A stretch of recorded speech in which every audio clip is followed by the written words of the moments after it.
Hey everyone, and welcome to Making Sales Social Live. I'm Bob Woods. I'm along with Bryn Tillman. Bryn, how you doing today? I'm good, Bob. Excited to be here with you. I'm in my Uh, new home office. So anyone that's watching visually, not on just on the podcast, it's my new home office. This is not a background, it's a real place. it looks really, really nice, and hopefully we've got some people who can see that. And we're gonna go plow on here with LinkedIn and centers of influence. Welcome to Making Sales Social Live, as we share LinkedIn and social selling training, strategies, and tips that will have an immediate impact on your business. Join Bill McCormick, Bryn Tillman, and me, Bob Woods, every week. Making Sales Social Live. Most of the time we always talk about prospecting, and obviously that's important, but there's a lot more that we as salespeople and sales professionals and marketing and everything else that we can do with LinkedIn that doesn't necessarily have to do directly with sales. And one of those is finding those centers of influence and then utilizing them in a cooperative way. So we're helping them as much as they're helping us. And that's ideally what you want to do with it, so that, the proverbial all ships rise in a tide. And that's what we're always about as well. So the first way we're going to talk about is finding networking partners. So these are more than likely people you already have in your network, and hopefully you know them or at least recognize their names. Well, let's talk and about you can that. start that, and let's talk about the process of exactly how to do that. Bryn. Yeah, no, I love this. So, we have a lot of networking partners and centers of influence that are in our network that we've been ignoring, right? And I think the first thing we have to do is to figure out who else is our client buying from that is not a competitor. So that's the first thing we want to do. So if you're a financial advisor, it might be a CPA. And so if you've identified who these great referral partners are, people that are selling into your prospect, we need to identify them. So there's two ways that we recommend you identifying who's already in your network. And then I'm going to talk about one of my favorite ways, which is how to add new ones to your network at a high level of credibility. So the first one is, who are we connected to that we're ignoring? So export your connections. You have the ability to export your connections into an Excel spreadsheet, and then you can search by title. So in an Excel spreadsheet, you can search all CPAs, or even organize and filter all CPAs, and they'll all come up at the top. And so you can then take inventory. The other way is to do a search on LinkedIn if you click on the search bar, hit enter, all filters, in title, there's CPA, and you could do first degree connection. So you could identify those CPAs. That's how we find those centers of influence that's already in our network. The other one, which I think is really important, because a lot of people say, I just don't have that many in my network. So go to your clients and say, hey, Mr. Client, I'm, looking to meet really credible CPAs in the area. The opportunities for me to refer CPAs into other folks as I'm out and about. And I'm wondering, do you like your CPA? They go, I love her. She's amazing. I love my CPA. That's great. Would you be open to me reaching out and introducing myself? And we can start to build rapport.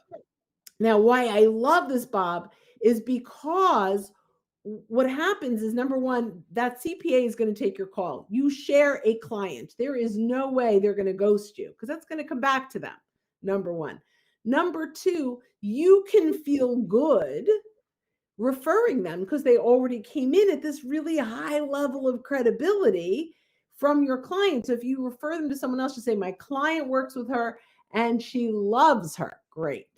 Yeah. And number three, they're comfortable referring you for the same reason. Exactly. So that's really, what do you say if they go, you know what, I'm really not a big fan of my CPA? Then, hopefully you'll have a couple of those other general categories in front of you that you can go through. So again, with like a financial professionals. CPA would be a good one. Another potential one would be, let's say, for example, a realtor or a real estate agent. That's another one. And then you can just keep going down that list. I wouldn't make it any more than like 3 or 5, because you don't want to make it sound like you're pumping someone for information. But hopefully within one of those categories, you will find someone who your client can recommend at that point. Plus, the other reason why I really like this actually steps away just a little bit from the original intended purpose.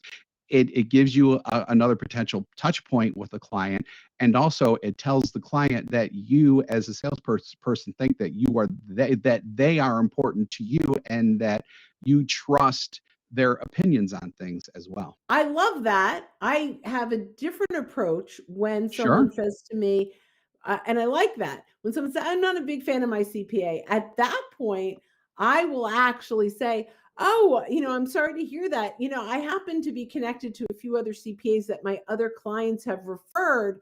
I'd be really happy to introduce you if you're open. And so now you have an opportunity to bring value to the other CPAs that you've been networking with. So You can work all that together too. Absolutely. So yeah, fabulous.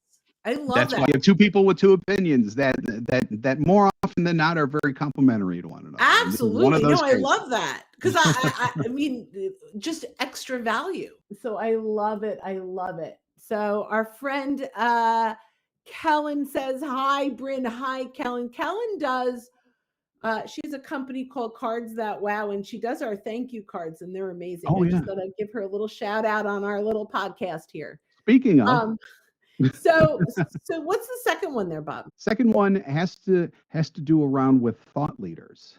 So, building relationships with thought leaders on LinkedIn, I think, is critical. One of the things you can do, first of all, you have to figure out who are the thought leaders in your industry that are attracting your ideal buyers. One of the things we can do is we can end up engaging with influencers, but they're not necessarily influencing the people that we want to engage. So that's a big deal, right?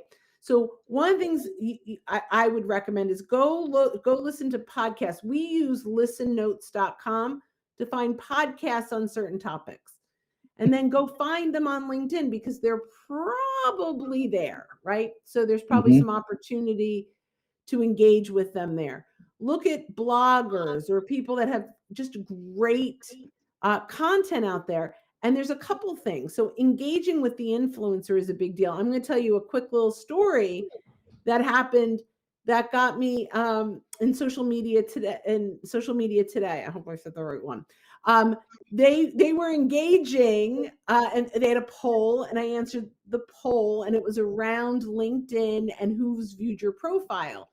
And in comments, I responded with our templates, what we say if someone views our profile, what we say in response. So I put it in a comment.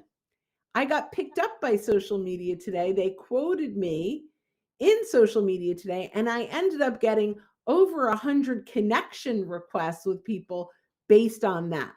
So they, as a company, they're that influencer. So you can do that. You can find brands, and if you engage appropriately, you can find publications. There's a lot of company pages and brands that are engaging, that are influencers just like people, right? So you can start to engage and get some value there, but don't stop there. You can engage with the commenters. Bob, we often talk about this, right? As it's like the influencer is the keynote, and all the people that are commenting are the people in the audience, right? So when you're sitting in the audience waiting for Brene Brown to come out on stage, you're like, oh, what else have you listened to? Did you read that book? Did you hear on this podcast? Well, we can do that to start conversations with commenters on influencers. So Bob Woods has something out there, and I want to engage with Bob.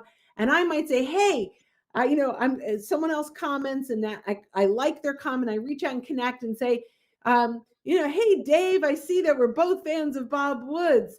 By chance, have you heard the podcast he was on X, Y, and Z? I'd be happy to send a link, right? And we start a conversation around the influencer. And it's a great way for us to network and build connections there. Exactly. And if you're wondering, like another good way, especially on LinkedIn, to find influencers is to search hashtags. So Ooh. hopefully the hashtags, the influencer or influencers Mhm. will be using the hashtags that you're interested in. And, if nothing else, when you search that hashtag, if the right ones are within that hashtag, hopefully the people that you would want to speak to are either following or just searching for that hashtag as well. And that's just a good way to potentially shorten that search. Now, all of that, of course, depends on if they use the right hashtags, if they use hashtags and stuff like that. But that's a potential good way to get in front of not only those influencers, but the people who are reading them as well. So almost think of a hashtag like the title of a speech at one of those conferences that Brent talked about. That hashtag is like the title that should be bringing the people in that you want to talk Great to. tip. Great tip. Is that it? Do we have another one? We have finding allies as number 3. We kind of combine covered that with number 1, but there are general networking partners that can maybe point you to things. Finding allies, if you've ever been in like a BNI type of situation, Mm-hmm. it's similar to that. Now, obviously, it's not just one group of people like BNI specifically who are just dealing with each other, but you can take that overall mindset into finding allies that you could potentially refer business back and forth with one another as well. I love that. And we have quite a few. So we have some sales Mhm. trainers that we refer all the time. We have some website builders. We have content developers. So we have those and we do refer business back and forth all the time. So I absolutely love that. Absolutely. Well, I see that we are coming up on time here, Bob. I know, that's just amazing. So I think we're going to go ahead and wrap it up. Thank you everyone for joining us, whether you joined us live on via video and audio on LinkedIn Live, or if you're listening to us via the podcast. If you are catching this on podcast, be sure to subscribe so that you can not only see our stuff in the past, but stuff that's coming up in the future. And if your platform has one of those follow things too, go ahead and click on that so that you're alerted to it. So with that, Bren, always great to speak with you and download your knowledge as well. Oh, I love it. And guys, when you're out and about, don't forget to make your sales social. Bye, everybody. Hit subscribe now and click the notification bell to get the latest videos from Social Sales Link. Give this video a like and comment down below. Register for free resources at linkedinlibrary.com.